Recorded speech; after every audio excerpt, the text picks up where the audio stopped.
பரம் என்னும் போற்றிகள் வாழ் முதலாகிய பொருள்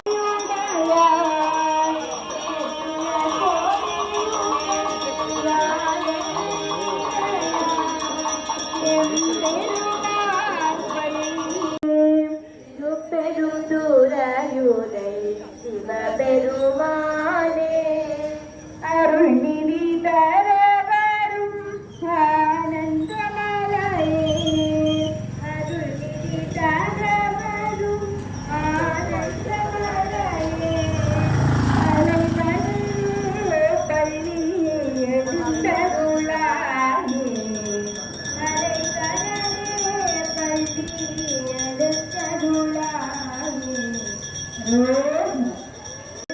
எழுந்தருளாயே எம்பெருமாள் பள்ளி எழுந்தருளாயே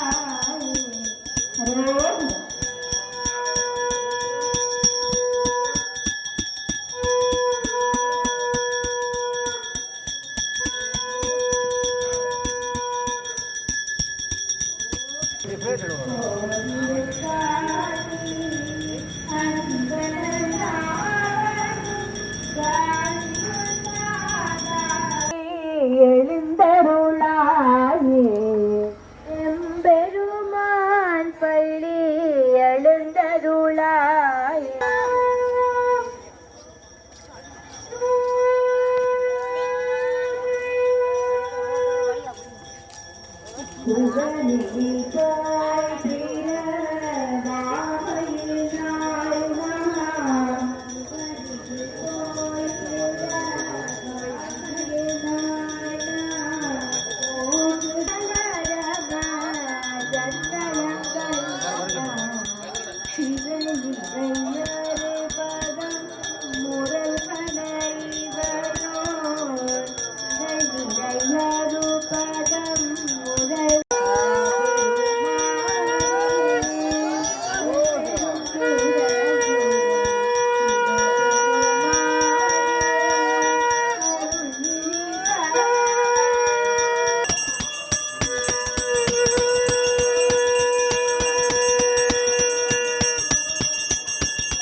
அனைவரும் கூறுவார்கள்.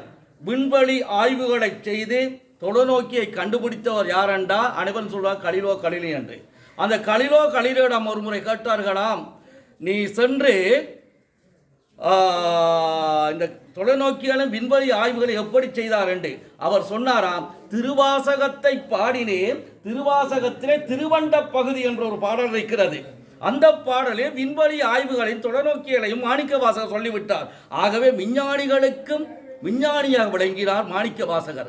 அது மட்டுமல்ல, திருவம்பாவை நோன்பு என்பது மார்கழி மாத திருவாதிரை நட்சத்திரத்திற்கு 9 நாட்களுக்கு முன் தொடங்கி இந்துக்களால் கடைபிடிக்கப்படும் நோன்பாகும். இக்காலங்களில் அதிகாலை எழுந்து நீராடி சுத்தமான ஆடை அணிந்து கோயிலுக்கு சென்று சிவகாமியுடன் நண்பர்கள் இருக்கும் நடராஜரனையும் அங்கு விசேடமாக நடைபெறும் மாருத்ரா அபிஷேகத்தினையும் கண்டு மகிழ்வர். கன்னி பெண்கள் மார்கழி மாதத்தில் இருக்கும் வாவை நோன்பின் ஒரு பகுதியாக இத்திருவம்பாவை பாடல்களை பாடுவது வழக்கமாகும். இந்த சித்தானைக்குட்டி அருணதி பாடசாலையில் உள்ள மாணவர்கள் வளர்ந்து கொண்டு வருவது கண்கூடாக தெரிகின்றது. ஆகவே வளர்ந்த மாணவர்கள் இந்த அருணதி பாடசாலையோடு இணைந்து இந்த பேச்சு வன்மையை இவ்வாறான பேச்சுவ வன்மையையும் தலைமைத்துவ பண்பை பெற்றுக்கொள்ள சித்தர் அருள் புரிய வேண்டும் என்று இவ்வாறான நிகழ்வுகளிலே கலந்து கொள்ள இயலாவிட்டாலும் தங்களுடைய அருகாமையில் உள்ள ஆலயத்துக்கு சென்றாவது ஆலய தரிசனங்களை மேற்கொள்ளுங்கள். அவ்வாறு ஆலயங்களில் செல்ல முடியாட்டியும் உங்களோட வீடுகளிலே அதிகாலை 4 மணிக்கு எழும்பி இவ்வாறான திருப்பலிகளை திருவம்பாவை பாடலை பாடி இறைவனை பெருமாறலாம் உடனே நாங்கள் வினயமாக கேட்டுக்கொள்கிறோம். என்ன காரணம் என்று சொன்னால், உண்மையிலே எங்களுடைய மரபுகள், சமுதாய, பண்பாடு, கலாச்சார விழுமியங்களை எதிர்கால சந்ததிகளுக்கு தொட்டு வைக்க வேண்டுமாக இருந்தால் இவ்வாறான செயற்பாடுகளில் நாங்கள் மெல்ல மெல்ல எங்களுடைய பிள்ளைகளை பழக்கப்படுத்திக் கொள்ளப்பட வேண்டும் என்பதனை உங்களோடு தெரியப்படுத்திக் கொள்கிறோம்.